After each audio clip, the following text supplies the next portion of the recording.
Mesdames et messieurs, bonsoir. Merci d'être au rendez-vous de ce forum du jour, forum consacré à la lèpre. Il faut dire que chaque dernier dimanche du mois de janvier, le Bénin, comme les pays du monde entier, célèbre la journée mondiale des personnes affectées par la lèpre. Cette année, nous sommes avec les personnes affectées par la lèpre du Bénin, beaucoup plus du centre de Pobet, représenté ici par le directeur médical de ce centre, le centre de dépistage de la lèpre et de traitement, bien sûr, de l'ulcère de Bureli, Raoul et Madeleine Foulero de Pobet.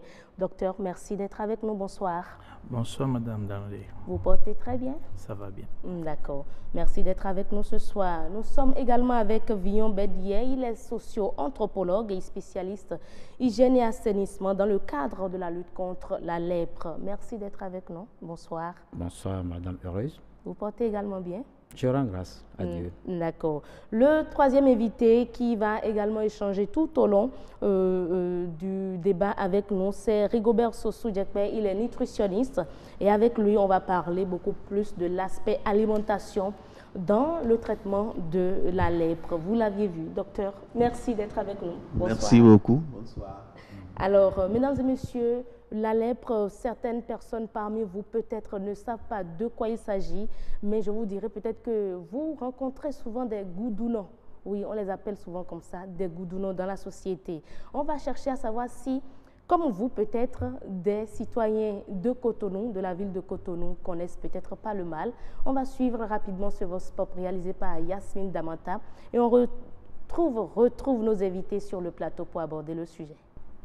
La lèpre ne se contracte pas un petit microbe, donc je ne saurais dire le nom. Je crois que c'est une maladie de la peau, je crois qui attaque, si je ne me trompe pas, l'épiderme de la peau, si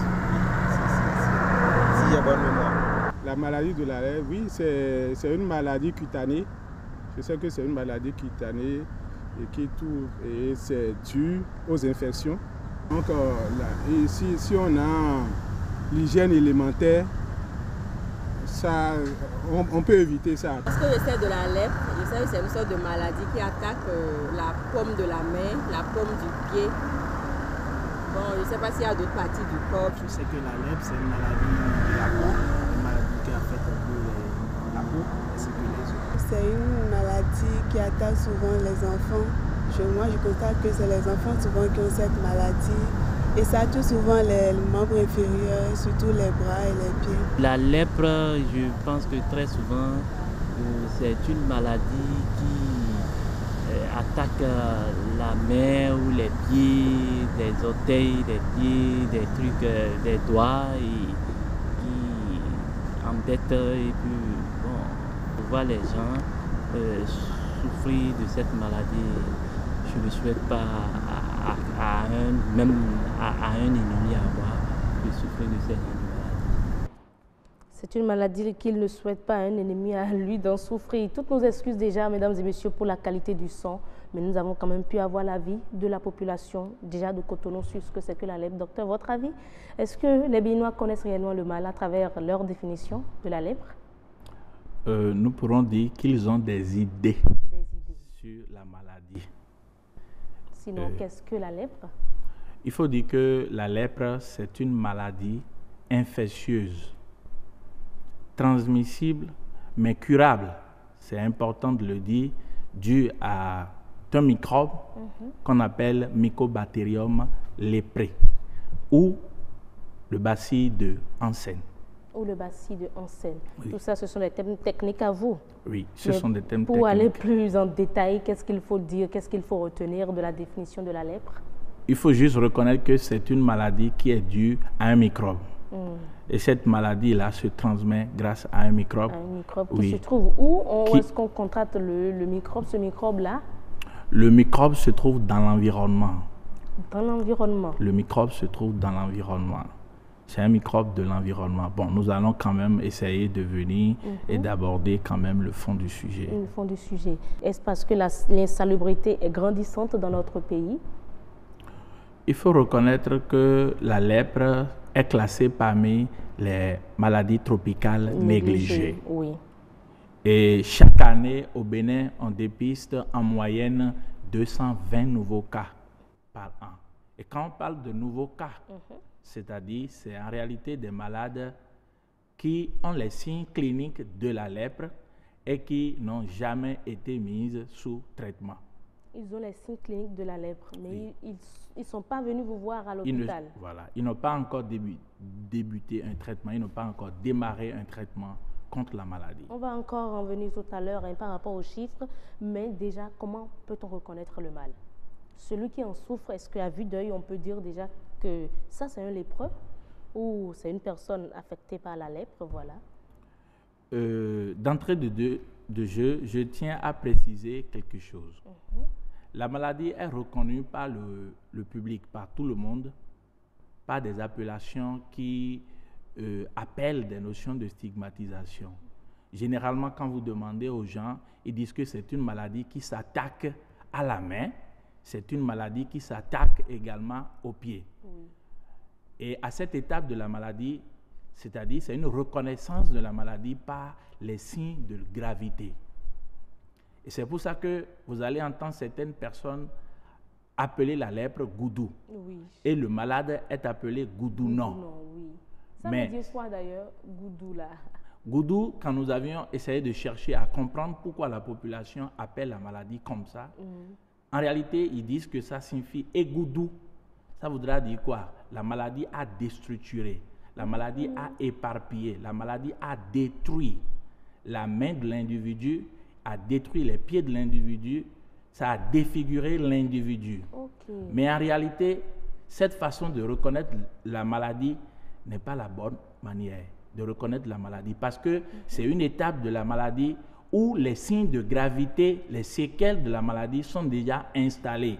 Et en ce moment, même lorsque nous faisons le dépistage en ce moment et nous mettons le patient sous traitement, le patient va guérir de la lèpre, mais ne va pas guérir de ses complications. Là, c'est déjà les conséquences de la lèpre. C'est déjà les conséquences. Il est dépisté à l'étape des séquelles.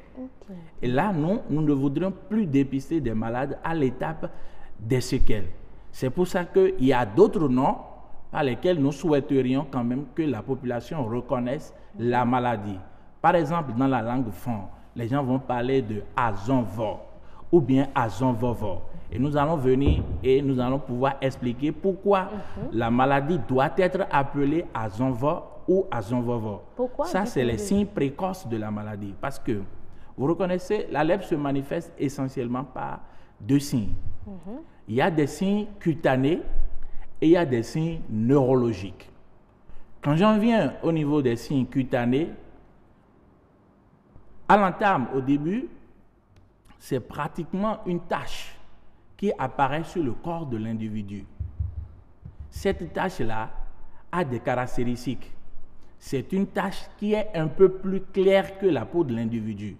C'est un peu comme ces images que nous envoie mon réalisateur. Voilà. C'est une tache de lèpre. Ça, c'est une tache de lèpre. Vous voyez, la tache, elle est un peu plus claire que la peau de l'individu. Mais on dirait que c'est ce qu'on appelle d'âtre, là, au goût. Voilà. Que nous appelons le pityriasis vésicolore, les dartres. Mais ce n'est pas ça. Ce n'est pas ça. Donc, c'est pour ça qu'on appelle la maladie azonvovo. Dans la langue fon, on appelle ça azonvovo ou bien azonvo. Azon qui veut dire maladie et le vovo qui veut dire rouge. Ça veut dire une tache qui est rouge, une tache qui est plus claire que la peau de l'individu. Et nous aurions voulu que cette maladie soit appelée en ces termes-là, au lieu de goudou, qui est l'étape... Stigmatisant. Non seulement stigmatisant, mais c'est une étape où la maladie a eu déjà le temps d'évoluer. C'est une étape où la maladie, on ne peut plus rien en termes de restauration des capacités de l'individu. La personne, nous allons lui donner des médicaments, des antibiotiques qui vont le guérir. Il va guérir de la lèpre, mais il ne va pas guérir de ses infirmités. Donc, quand nous venons rapidement au niveau des signes, nous avions dit qu'il y a les signes cliniques, il y a d'abord des signes cutanés. Donc, la tache qui est un peu plus claire que la peau de l'individu. Cette tache-là a des caractéristiques essentielles qu'il est important de rappeler. Cette tache-là ne gratte pas l'individu. Ce n'est pas une tache qui va entraîner des démangeaisons et va amener l'individu à gratter sa peau. Cette tache également a une autre caractéristique. Il y a une perte de la sensibilité au niveau de cette tache-là. Il y a une perte de la sensibilité. Ça veut dire que dès que vous touchez la peau, vous pouvez toucher les autres endroits du corps de l'individu, mais à ce niveau précis où la tache est apparue, dès que vous touchez cet endroit, l'individu ne va pas sentir. C'est pour ça que j'arrive déjà sur les manifestations neurologiques. Parce qu'il y a une atteinte des fonctions neurologiques. Et quand on parle de nerf, le nerf a généralement 3 fonctions.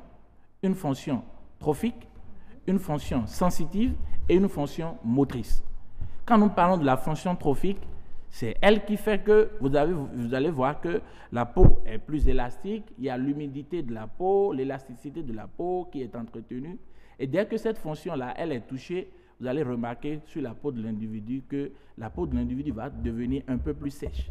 C'est comme si l'individu était en harmattan tout le temps. Vous savez que dans la période de l'harmattan, la peau devient sèche, il faut hydrater les lèvres, il faut hydrater la peau. Donc ça va faire que l'individu sera en harmattan tout le temps. La partie de la peau se situe la tache qui est uniquement sèche ou c'est tout le corps, toute la peau de l'individu qui est sèche? La sécheresse intéresse tout le corps de l'individu. Mais ces signes-là peuvent être plus accentués au niveau de la tache. Au niveau de la tache. Donc là, ça veut dire que si cette personne-là transpire, il n'y aura pas de la sueur au niveau de la tache. Voilà même pourquoi on parle de sécheresse de la peau. Même la transpiration. Je vous ai dit tout à l'heure que c'est comme si le malade de la lèpre est tout le temps en harmattan à cause de l'atteinte des fonctions nerveuses.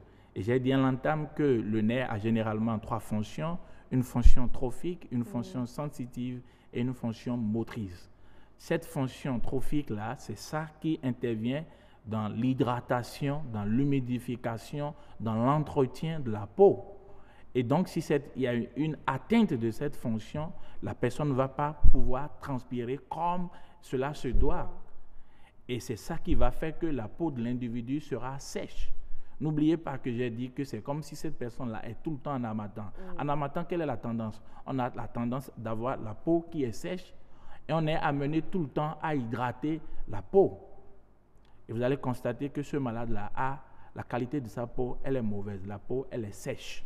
Et à un moment donné, ça va aller même jusqu'à commencer par se fendiller à cause de cette sécheresse-là de la peau. Au niveau de la paume de la main, au niveau de la plante des pieds, ça va commencer par se fendiller, former un peu comme ce qu'on appelle des crevasses. Et après, quand rien n'est fait, ça va évoluer et ça va donner ce qu'on appelle des plaies. Mais ça, c'est des étapes déjà très évoluées de la maladie. Mais quand nous abordons, par exemple, la fonction sensitive, c'est la fonction sensitive du nerf qui nous permet de ressentir qu'un individu nous touche. Celui qui souffre de la lèpre a une perte de la sensibilité. Et cette perte de la sensibilité va se constater beaucoup plus au niveau de la tache. Vous pouvez toucher l'individu sur tout le corps, il va dire qu'il a senti, mais au niveau de la tache plus particulièrement, il y a une perte de la sensibilité. L'individu va vous dire que vous ne l'aviez pas touché alors que vous l'aviez touché au niveau de la tache. Il y a un test que nous faisons. Il ne suffit pas d'avoir la tache, mais quand les personnes viennent, nous faisons ce qu'on appelle un test de sensibilité pour voir si cette tache-là, est-ce que c'est une tache qui est en rapport avec la lèpre. Voilà, parce que quand moi j'ai vu systématiquement l'image envoyée par le réalisateur, j'ai dit c'est d'âtre. Oui. C'est ce à quoi j'ai pensé systématiquement, mais au moins là, ça gratte. Et c'est ça qui fait qu'aujourd'hui, nous assistons à un dépistage tardif de la population parce que les gens ne viennent pas systématiquement à la consultation parce que la tâche est banalisée. Dès que c'est venu, on pense que cette tâche-là qui est là, c'est une tâche qui est liée au dartre. Et je peux vous dire, la tâche ne fait pas mal. Ça n'empêche pas l'individu de travailler, ça n'empêche pas l'individu d'aller à son boulot. Et en ce moment, l'individu, ça ne lui dit rien. C'est pratiquement à l'étape des complications, à l'étape de l'atteinte neurologique. Lorsque l'individu commence par ressentir les signes neurologiques, tels que par exemple les faiblesses, parce que quand on parle des atteintes neurologiques, j'ai parlé de la fonction motrice également, il y a une faiblesse des membres. Au niveau des membres, des faiblesses au niveau également des pieds, également que la personne va commencer par ressentir. Non seulement ces signes-là, il y a ce qu'on appelle des engourdissements. Le membre peut paraître un peu plus lourd, la force du membre peut diminuer. Non seulement ça, il peut avoir des sensations de picotement au niveau du membre. Ou bien l'individu va dire qu'il sent qu'au niveau des membres, ça le brûle. Il va sentir des déchets, ça va le brûler au niveau du membre. C'est en ce moment que l'individu commence par s'inquiéter pour dire, mais qu'est-ce qui est en train de brûler au niveau de mes membres comme ça? Et à cette étape-là, les gens n'ont pas l'idée de venir rapidement à l'hôpital.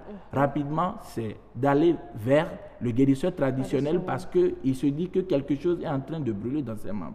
Il sent qu'il y a des fourmis qui sont en train de se déplacer au niveau de ses membres. Il regarde, il ne trouve pas de fourmis. Non, il pense systématiquement à la sorcellerie. Il pense systématiquement à la sorcellerie. Il pense à un envoûtement. C'est ce à quoi nous assistons. Et ça, c'est à l'étape des manifestations neurologiques.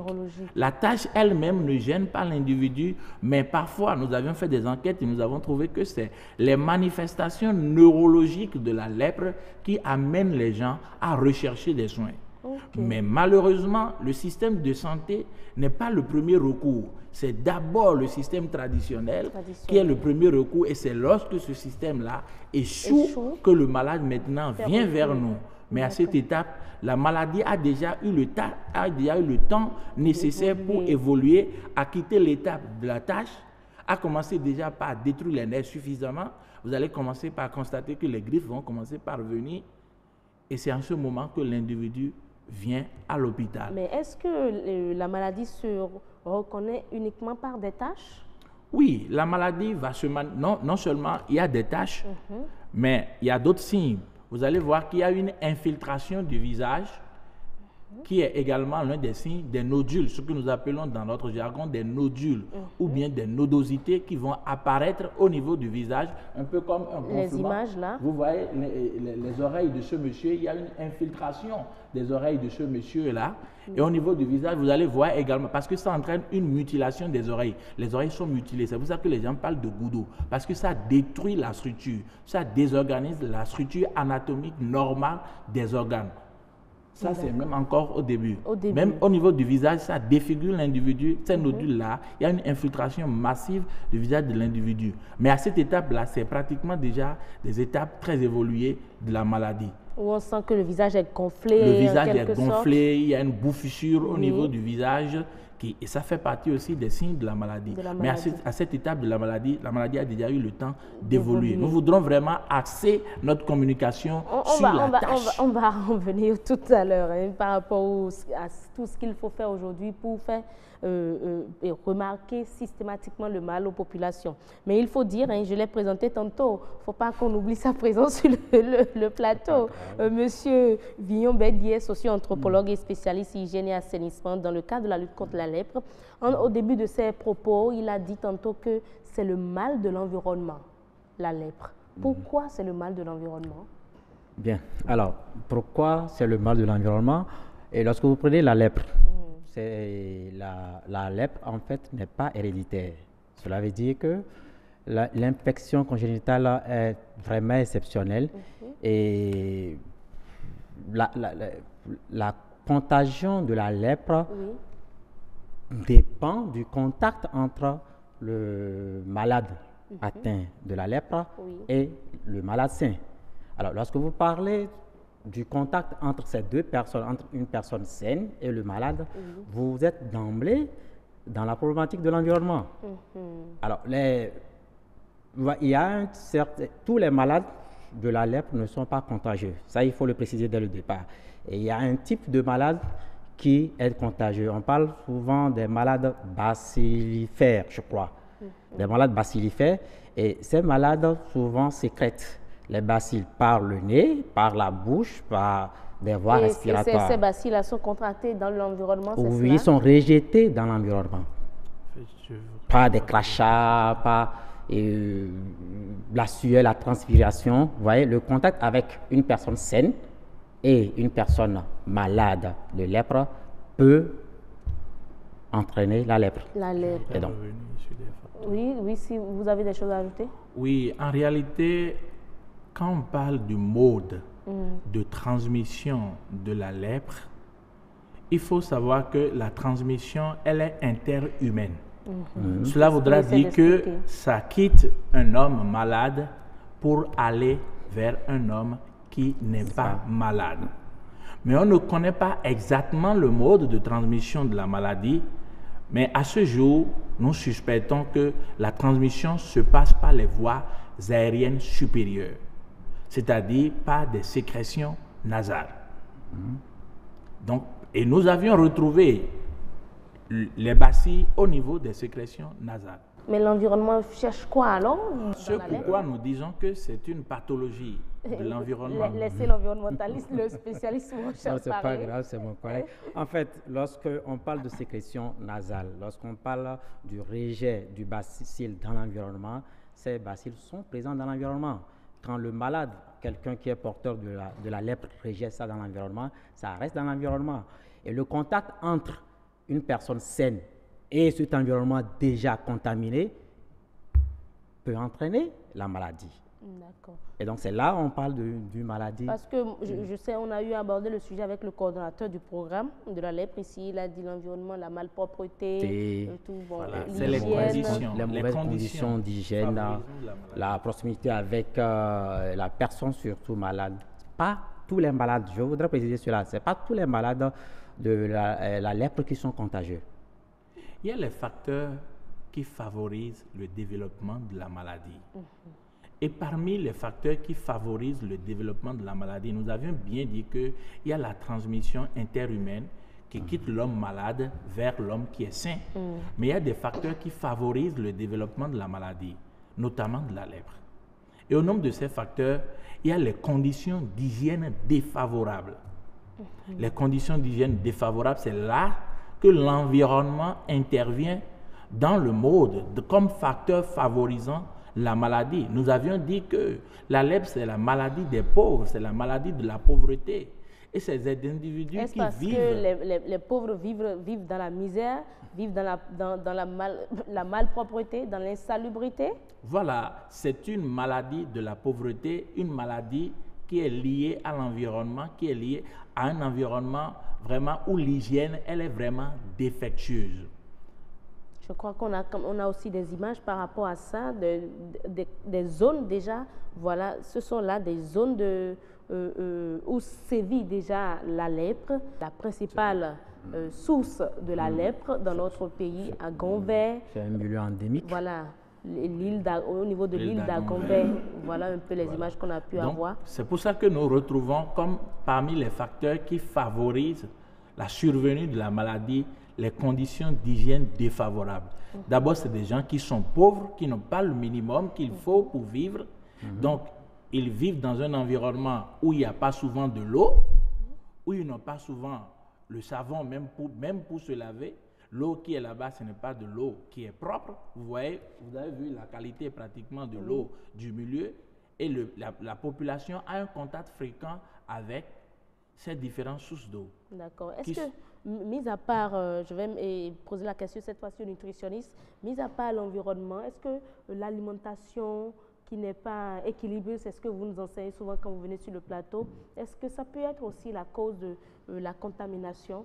Merci beaucoup, Madame la journaliste. Oui. C'est vrai que quand on citait les causes, il y a aussi la malnutrition qui est à la base, qui facilite aussi cette situation. Parce que quand votre système immunitaire n'est pas au point, c'est très facile que vous arrivez à attraper de ces genres de maladies.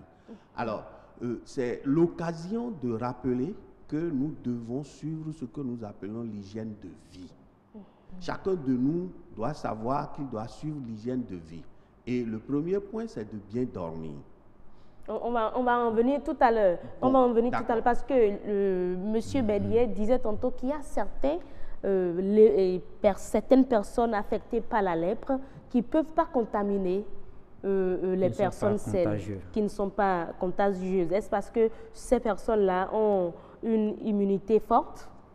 Oui, bien sûr. Par exemple, je prends un exemple très simple. Quand je prends la rougeole, en Occident, la rougeole, c'est une maladie bénigne. Les gens ne sentent même pas qu'il y a quelque chose. Alors que chez nous, c'est très sérieux. Et les gens meurent même de ça, surtout les enfants. Mais puisque les gens, ils ont un niveau de vie et la vie, bon, l'alimentation est équilibrée et les gens facilement, ils ont un système immunitaire qui lutte contre ce genre de choses-là. Et ça passe comme une lettre à la poste. L'organisme, oui, l'organisme arrive à supporter ça. Comme nous sommes sur un plateau, je voudrais préciser que c'est une question qui appelle aussi aux différents types de lèpre. Il y a l'OMS qui a mis en place une classification opérationnelle pour quand même nous permettre de comprendre rapidement la maladie. Et là, nous distinguons en réalité deux types de malades. Il y a une lèpre que nous appelons la lèpre multibacillaire et il y a une autre qu'on appelle la lèpre paucibacillaire. Multibacillaire pour dire que la quantité de germes que l'individu a dans son organisme, la quantité de bactéries, elle est très élevée. Paucibacillaire pour dire que la quantité de germes, elle est pratiquement indétectable ou bien elle est vraiment moindre. Et c'est les malades qui sont multibacillaires qui ont un risque élevé de pouvoir transmettre la maladie aux individus qui sont sains. Mais quel type de lèpre constatons-nous beaucoup plus au Bénin? Chez nous, nous avons beaucoup plus un fort taux au niveau de cette catégorie-là. Multibacillaire. Voilà. Les patients qui sont multibacillaires, pratiquement, ils tournent autour de 90% des malades de la lèpre que nous dépistons. Donc, ça fait partie des raisons pour lesquelles on constate toujours un taux, je dirais, élevé, hein? Au moins 200 nouveaux cas. En réalité, nous avons pratiquement 200 nouveaux cas de lèpre. Nous dépistons en moyenne 200 à 220 nouveaux cas de lèpre chaque année. Mais le chiffre en elle-même ne pose pas de problème. Mais quand nous rentrons dans les caractéristiques de ces patients sont des patients qui sont multibacillaires. Je vous ai dit que 90% de ces patients que nous dépistons sont des patients qui sont multibacillaires. Et donc, ça voudra dire que la quantité de germes chez eux est très élevée. Donc, ça voudra dire que le pouvoir de transmettre la maladie est également très élevé. C'est là où ça pose réellement de problèmes. D'accord. Nous sommes avec des personnes victimes, des personnes affectées par la lèpre. Madame, elle en fait partie. Remettez le micro à madame. Mais elle ne parle pas français. On va essayer de traduire.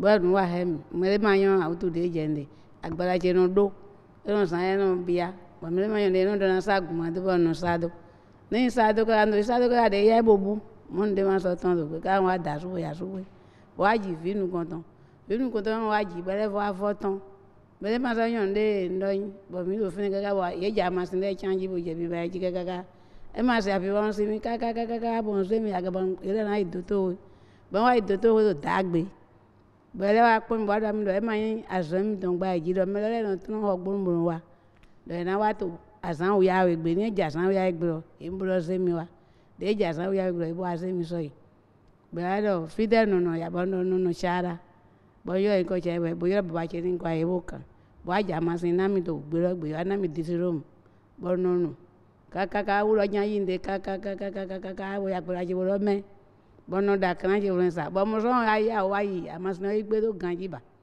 déédò mọ́ káká ń sọ wájì fi àwètọ́ ọ̀nà lọ́jìbà sọ̀rọ̀ lẹ́wà bọ́nùkún méjì bí wá gbé yìí máa yan fídé yà á hẹ̀ gbọ̀n yìí máa yan sàn dé yìí bẹ́ẹ̀ wá dọ̀ yìí nà ń bọ̀ ìbáyà àmàsìn yìí bẹ́ẹ̀ àmàsìn náà ń dò nùnù ń tòsí sàn káká ẹ̀ máa sìn bọ́ọ̀ lẹ́dọ̀ lẹ́lẹ́kọ̀ọ́ ìdágbé lọ bọ́ọ̀ wá lẹ́kọ̀ọ́ ìdágbé bẹ́ẹ̀ lọ àmàsìn dé wẹ̀ tí ń bọ̀ dòpó ètò ìṣó wẹ̀ kápò bẹ́ẹ̀ sí dòpó rọ àmì bọ́ọ̀ máa nù àmọ́ nánà wà bọ̀rọ̀ wá yá àmàsìn lọ bọ̀ọ̀ yá àmàsìn náà nǹkan kankan ẹ wá yà dé ọmọ wa họ gbónu bọ̀ọ̀ wá họ gbónu lọ́gbónu náà fíjì pẹ̀ gbogbo bọ̀ọ̀ wá dúró àmì lọ dín èyí nánà náà gbé wọn níbo ayé àmàsìn lọ́nà mi ètò yìí bò yìí wá mi kákákáká àmàsìn náà wà fọ́tò họ gbónu dé fọ́tò họ gbónu ẹ wá dọ̀ dé kpọ̀rọ̀ gírèwé náà yẹn nù dé wọn máa yẹn fílẹ̀ yìí mọ́ yìí lọ yẹn náà wá sẹ́mi sọ yìí náà wá họ gbónu mọ̀ yẹn sẹ́mi. bọ̀ fílẹ̀ tẹ́mi tẹ dín mi gbẹ́ pọ̀ tó pé dín rẹ̀ àlọ́ mi wá ìwé. n kò ìwé hóhó. bọ̀ àzọ̀rọ̀ dín yé tẹ́ àzọ̀rọ̀ wà nínú mi lẹ́mi ló séquelles comment le dire des conséquences. alors c'est ouais ça. Pour avoir le pot et pour rien. Oui, effectivement, les orteils ne sont plus en place. Donc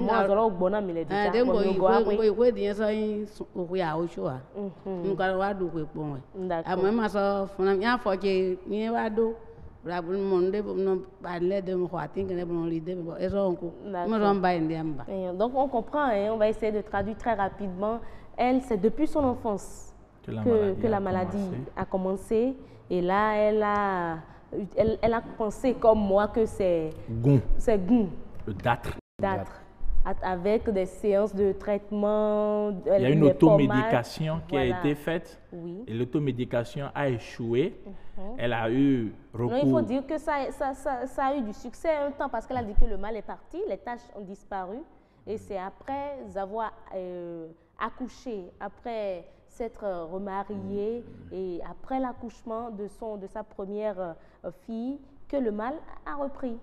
Le mal dont elle parle, en réalité, il y a aujourd'hui des gens qui utilisent des produits. Parce que nous avons dit que ça, c'est des taches qui apparaissent, qui sont plus claires que la peau de l'individu. Il y a des produits que les gens utilisent qui ont tendance à masquer, à faire disparaître la tache. Et on pense que, puisque la tache est partie, le problème est réglé, mais le problème n'est pas réglé, le problème demeure. La preuve, vous avez vu qu'à l'étape de l'infimité, où il y a eu l'infiltration du visage, vous voyez, il y a eu l'infiltration du visage, les infimités ont commencé par apparaître. C'est en ce moment maintenant qu'on lui a dit que voilà la maladie dont tu souffres. Mais la maladie n'a pas été reconnue à l'étape de la tache. Voilà. Depuis l'enfance, elle a eu le temps, la maladie a eu le temps d'évoluer et c'est pratiquement à l'étape de l'infimité que les gens ont pu faire le diagnostic de la maladie pour lui dire maintenant là, voilà tu souffres de la lèpre, il faut que tu ailles dans une structure. C'est à l'étape d'infimité. Elle est guérie aujourd'hui, comme elle le dit, de la lèpre, mais elle porte encore les séquelles de la maladie. Nous avons un jeune frère à nous là, présentez-vous. Rémi Gandhi. Voilà.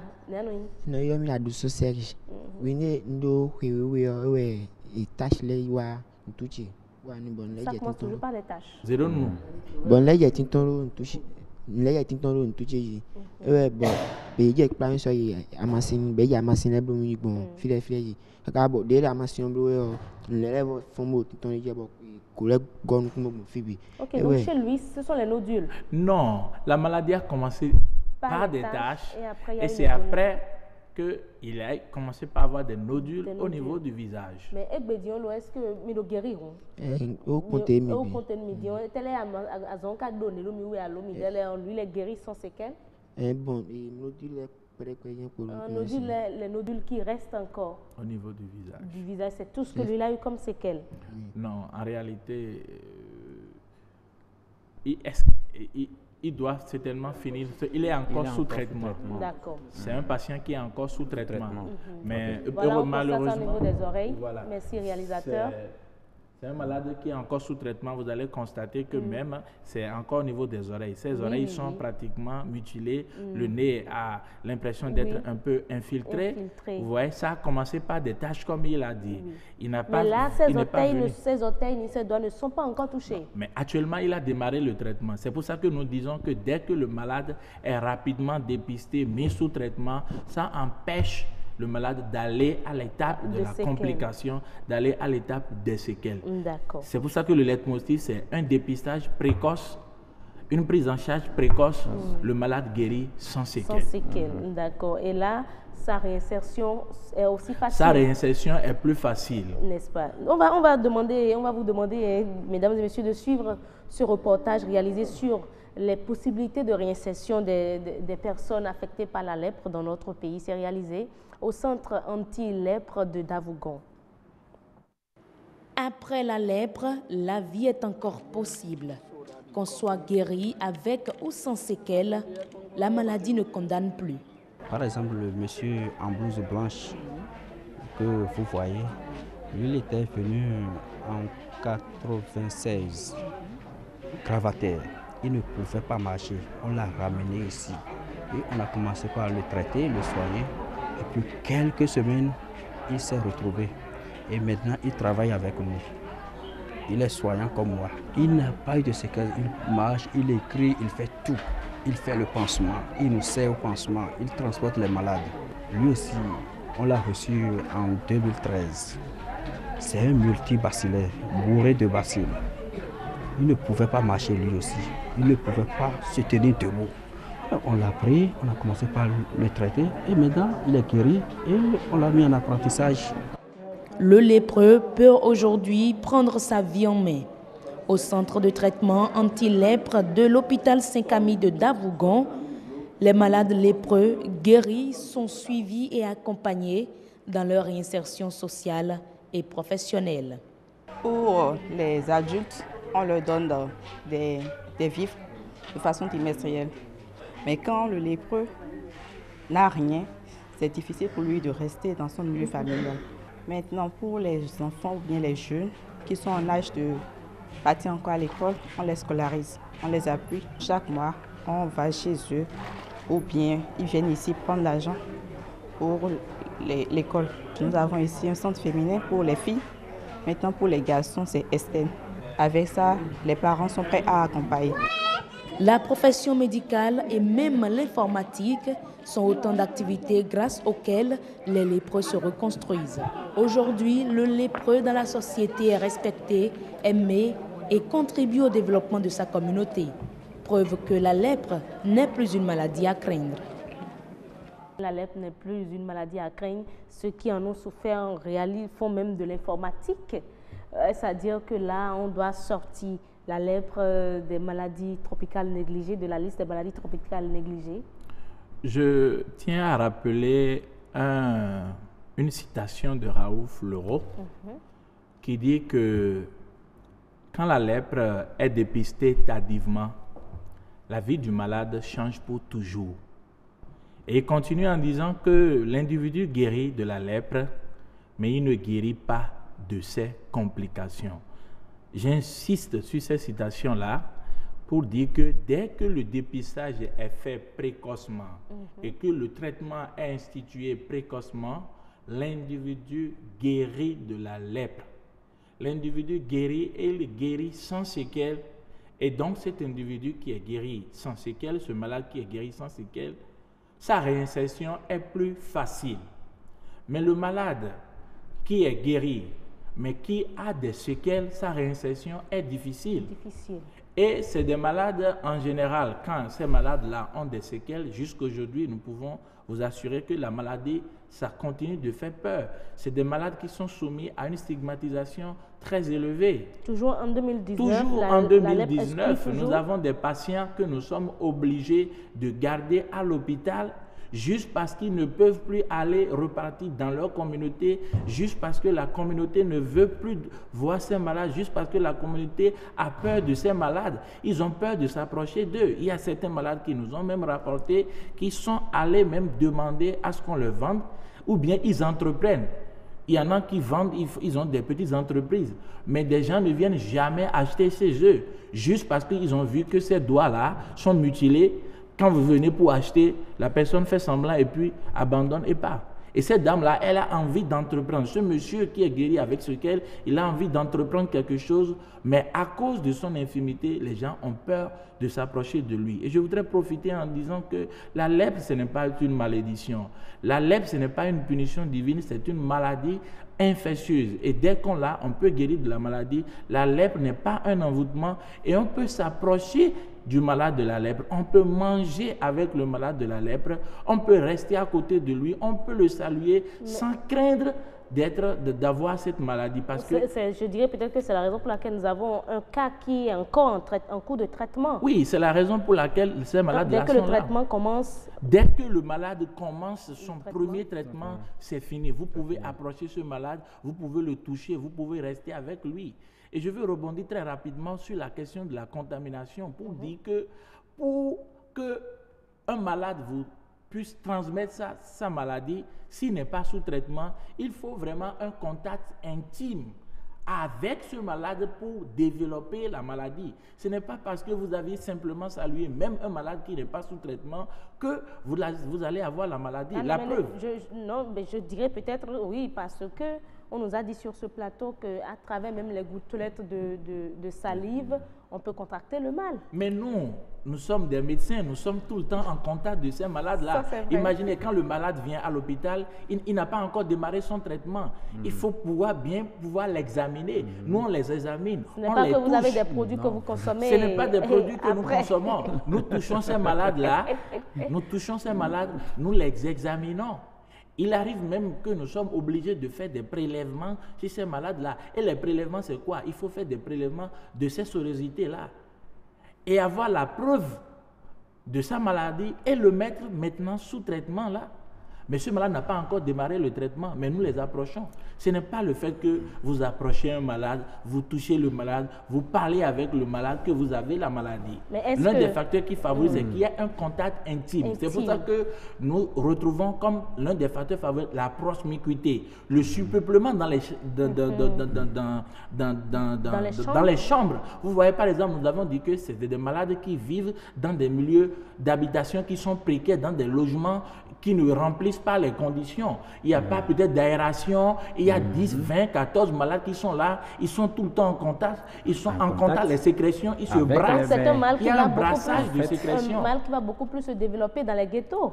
Oui, c'est un malade qui se développe beaucoup plus dans ces milieux-là. C'est pour ça qu'on dit que c'est classé comme une maladie tropicale négligée parce que c'est une maladie qui se développe dans des milieux où la précarité est très élevée, dans des milieux où les conditions d'hygiène sont vraiment défavorables. L'accès à une eau potable, l'accès à un niveau d'assainissement, à un niveau d'hygiène, elle est vraiment difficile. Il n'y a pas d'eau potable dans ces milieux-là. On ne peut toujours pas sortir la lèpre de la liste des MTN. Non, la lèpre non, on ne peut, en tout cas, pas pour maintenant. Pas pour maintenant. Pas pour maintenant, parce que la lutte continue. Nous avons des objectifs par rapport à la lutte contre cette maladie. Et nous n'avons pas encore atteint ces objectifs-là. Mais ça sévit beaucoup plus où? Quelles sont les zones endémiques du mal? J'ai suivi quelqu'un qui a dit que, dans la présentation que vous avez montré, que la maladie affecte beaucoup plus les enfants. Ce n'est pas vrai. La lèpre affecte tout le monde, à tout âge. Hommes comme garçons, ça affecte tout le monde. Et au Bénin, la maladie existe partout. La preuve, je vous ai dit que nous dépistons en moyenne 220 nouveaux malades chaque année, en moyenne. La maladie est présente partout au Bénin, mais il y a des zones que nous appelons des zones qui sont endémiques à la maladie. Elle est présente dans le département du littoral, dans le département de l'Atlantique, Koufo-Mono, dans tous les départements, dans les 12 départements. Mais il y a des zones qui sont un peu plus endémiques à la maladie. Il y a par exemple le département de l'Atakora. Dans ce département, il y a le département du Plateau et il y a le département du Jour au centre du pays. Ces départements sont plus endémiques à la maladie que les autres départements. L'environnement n'est pas beaucoup plus... est très propice au développement du mal dans ces zones-là, c'est cela? Oui, l'environnement est très propice au développement du mal et de mal dans ces zones, pas seulement à cause de l'environnement, à cause de la présence d'un malade atteint de la lèpre. Parce que ce n'est pas que les mauvaises conditions d'hygiène, sinon on aurait la maladie et il y aurait des malades. Les mauvaises conditions d'hygiène ne sont pas seulement en fait des facteurs de contagion de la maladie, mais il faut la présence d'un malade de la lèpre. Alors, si le malade est présent dans la zone et qu'il rejette par sécrétion ou le bacille dans l'environnement et qu'une personne saine se trouvant dans cet environnement, il y a contact avec eux, contact. Je voudrais une nuance. L'intimité n'est pas au niveau du rapport sexuel. Au niveau du sexe. Au niveau du sexe. Oui, mais c'est la proximité. L'intimité, voilà, ça peut être par contact avec et la main. Vous vous amusez, vous jouez. Donc tout cela peut Mais est-ce entraîner. qu'on peut dire que celui qui a eu un contact avec une personne affectée par la lèpre et qui peut-être quelques secondes après se nettoie les mains comme il se doit, ne va pas contracter le mal? Oui, on va pas dire qu'il ne va pas contracter. Il peut ne pas contracter le mal parce que juste après le contact, il s'est lavé les mains. Je voulais, en fait, les médecins, quand ils rencontrent, ils reçoivent le malade, il y a un protocole de soins qui permet. On veut avoir à votre niveau l'importance de l'hygiène et de l'assainissement. Justement, c'est ça que je parle. C'est de ça que je parle. Je dis, il y a un protocole et dans ce protocole, il y a l'hygiène des mains. qui permet d'éviter la lèpre. Alors, quand vous saluez quelqu'un qui est atteint de la lèpre, et juste après l'avoir salué, vous lavez les mains, en fait, vous diminuez. Voilà, on diminue le degré de contamination. Voilà, de la maladie. Mais ça ne veut pas dire qu'on ne peut pas. Je voudrais Mais apporter il y a quand même une un nuance. souci. Hein. Je voudrais apporter une nuance et dire que si le malade est mis sous traitement, vous pouvez l'approcher, vous pouvez faire tout avec lui. D'accord. Vous êtes d'accord avec moi? Et nous avions dit que l'un des modes de transmission que nous suspectons, c'est la voie aérienne. Oui. Il n'y a pas que le contact intime dont nous parlons qui intervient dans la contamination. Il y a d'autres facteurs. Et j'ai parlé de la précarité de l'individu, du logement. J'ai parlé des conditions. Il y a l'alimentation, mais il y a aussi l'immunité de l'individu. On l'a abordé déjà aussi. On l'a abordé maintenant. Il paraît que la période d'incubation également a un effet, parce que là, le microbe peut exister dans votre organisme pendant 5 à 10 ans avant de se manifester par des taches. Et ça dit qu'au cours de cette période de 5 à 10 ans où le virus est dans le microbe est dans votre corps sans que les taches n'apparaissent, on peut contaminer son prochain. Ce que je voudrais préciser, c'est que il y a une longue période d'incubation qui est liée à la maladie. Et c'est ça aussi qui rend difficile la lutte contre la maladie. Parce que vous pouvez être un malade de la lèpre sans que l'on ne sache. Sans aucune manifestation. Sans pas aucune de taches, manifestation. pas de nodules, vous rien. êtes déjà rentré en contact avec la bactérie. La bactérie est au niveau de votre organisme. Elle se multiplie dans votre organisme, mais on ne sait pas que vous êtes malade. Mais il faut attendre peut-être 5, 10, 15 ans avant que la maladie ne se manifeste. À cette étape-là, est-ce qu'on peut contaminer l'autre? C'est bien possible. C'est bien possible qu'à cette étape-là, c'est vraiment difficile. Hein? C'est bien possible. Et je vous dis que c'est ce qui rend difficile parce qu'aujourd'hui, nous n'avons pas de tests à notre niveau pour dire que cette personne-là, il est rentré en contact de la maladie. Il y a des chercheurs qui continuent de chercher des tests diagnostiques qui peuvent nous aider aujourd'hui à dire que cette personne, il est rentré en contact de la maladie et donc il faut pouvoir rapidement le mettre sous traitement. C'est dès que les premiers signes apparaissent que nous pouvons savoir que la personne a la maladie. C'est pour ça que nous axons toute notre présentation sur les premiers signes de la maladie. Que l'individu, que les Béninois aujourd'hui puissent reconnaître la maladie à l'étape des premiers signes. Moi, je dirais même que là, c'est déjà même trop grave. Si le malade a passé 10 années de sa vie avec le microbe, a contaminé tout le monde, avant que 10 années après on ne constate la tâche, c'est compliqué. C'est pour ça que aussi il y a d'autres stratégies que nous utilisons. Dès que nous dépistons un malade dans un environnement, nous sensibilisons son environnement, nous sensibilisons les gens qui sont dans son environnement, qui vivent dans la même chambre que lui, qui vivent dans la même maison que lui, qui vivent dans le même village, dans le même amour que lui. Nous sensibilisons ces personnes-là sur les signes et les symptômes précoces de la maladie. Et cela nous permet que dès que ces personnes-là, ces signes-là commencent pas à venir, on leur dit, venez rapidement à l'hôpital si vous retrouvez une tâche à votre niveau. D'accord. Merci beaucoup. Alors, docteur Sosa Djekpe, il l'a relevé tantôt à maintes reprises, l'immunité compte beaucoup plus. Quel type d'alimentation, quel comportement alimentaire, style de vie alimentaire adopté aujourd'hui pour que déjà notre immunité soit beaucoup plus renforcée pour lutter contre ce mal-là? D'accord. Donc, nous allons insister sur le fait qu'il faut manger équilibré. Bien sûr que nous avons parlé de l'hygiène de vie. Il faut bien dormir, si possible 8 heures. Et il faut éviter les stress. Et enfin, manger équilibré. Et quand nous parlons de manger équilibré, c'est que quand nous prenons notre assiette, nous disons toujours qu'il faut 50% de légumes et de fruits. Et un peu plus que le quart pour les protéines et puis pour les glucides, c'est-à-dire l'énergie, et un peu moins de quart pour les protéines. D'accord? Donc, pour bien manger... Pour faire plus pratique, lorsqu'on prend l'assiette au petit déjeuner peut-être, ou je dirais même déjà au déjeuner, que doit-on retrouver?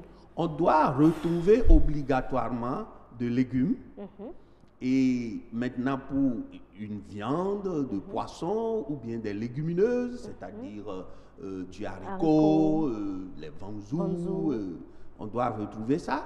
Et on doit à la fin aussi avoir un fruit.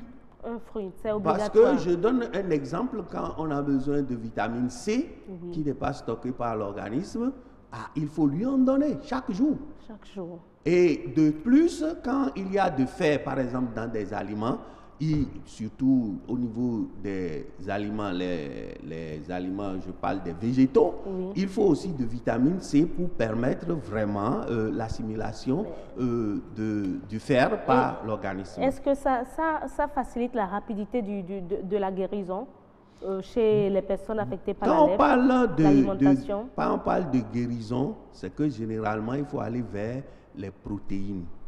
Parce que quand il y a des lésions, parce que quand nous parlons quand on prend, on a l'analogie où il faut comparer les repas à une maison où il y a la fondation, la construction et puis la protection. Quand nous arrivons au niveau de la construction où nous parlons des protéines, c'est pour pouvoir régler les lésions, tout ce qu'il y a eu peut-être comme réconciliation de certains organes qui se sont séparés entre-temps. Donc tout ça là, il faut par exemple l'argiline qui est dans les protéines, qui permet aussi d'éviter, qui protège l'organisme contre les infections. Et tout ça là se trouve au niveau des protéines. Que nous on ne doit pas manger sans protéines. Mais chez nous, ce qu'on constate, c'est que nous mangeons simplement la fondation, c'est-à-dire les malheureusement. glucides. Et à cette allure, on a un organisme qui est ouvert à la lèpre. Malheureusement, on ne mange pas bien. Ce qu'il faut éviter. Docteur, très rapidement, on n'a pas eu le temps d'aborder tout ce qu'il faut aborder ici, mais très rapidement, qu'est-ce qu'il faut dire pour nos populations, nos téléspectateurs, ceux qui ne sont pas encore malades de la lèpre, qu'est-ce qu'il faut leur dire pour s'en prévenir? Ce que nous allons dire à leur endroit, c'est que quels que soient les signes cutanés qui vont apparaître sur le corps, c'est-à-dire une tache, des boutons, des nodules, c'est de se rendre à l'hôpital. Il y a un malade qui a parlé tout à l'heure, il a dit qu'il s'est promené, on lui a dit d'aller ici, d'aller là-bas, d'aller ici, d'aller là-bas. Et ça aussi, c'est important. Si vous êtes malade et que vous ne savez pas là où vous allez partir, c'est que c'est difficile. Donc, systématiquement, qu'on vienne vous voir à l'hôpital. Voilà, que vous venez voir. Il y a plusieurs centres sur le territoire. Et le programme national de lutte contre la lèpre et le CER de Burili a mis en place des centres qui sont des centres de traitement anti-lèpre qui sont répartis sur tout le territoire du Bénin. Il y a au moins un centre par département. D'accord. Merci beaucoup. Merci, docteur. Monsieur Bédier, vous, comment faire pour prévenir le mal au niveau de l'hygiène et de l'assainissement? Très rapidement. Très rapidement, pour prévenir le mal au niveau de... pour prévenir la lèpre, en fait, il faut adopter les bons comportements en hygiène et en assainissement. C'est-à-dire, premièrement, il faut chercher en fait à adopter cette pratique du lavage des mains, surtout après les contacts avec n'importe quel élément de l'environnement. Deuxièmement, il faut aussi assainir le milieu, son milieu de vue, surtout le milieu de la personne atteinte de la lèpre. Oui, que son cadre de vie soit propre. Pardon? Les règles d'éternuement. Oui, j'en viendrai là. Que son cadre de vie soit vraiment assaini. Troisièmement, il faut éviter le contact. Le contact direct avec une personne qui n'est pas encore prise en charge. Il faut aussi éviter de se baigner dans la même eau avec une personne qui n'est pas encore prise en charge. Cette eau essuyée, bien entendu. Donc, on peut attraper la maladie. Donc, il y a des règles. Et c'est l'importance de l'hygiène et de l'assainissement, les interventions WASH, qui nous permettent d'amener les populations à sortir de l'ignorance pour ne pas contracter la maladie. D'accord. Merci beaucoup. Merci à vous, chers invités. On était donc avec Gobert Sosa Djekpe, il est nutritionniste. Nous avions également eu sur le plateau Ronald Nimavor, qui nous vient du programme national de lutte contre la lèpre et le CER de Burili, et monsieur Bédier Villon. Non, on dit souvent Bédier, mais Bédier. Voilà, Bédier Villon, qui est spécialiste WASH dans le cadre de la lutte contre la lèpre. Mesdames et messieurs, ce sera donc tout pour le forum de ce jour. Vous avez eu les conseils qu'il faut. Prévenir vaut mieux que guérir. On se dit à très bientôt.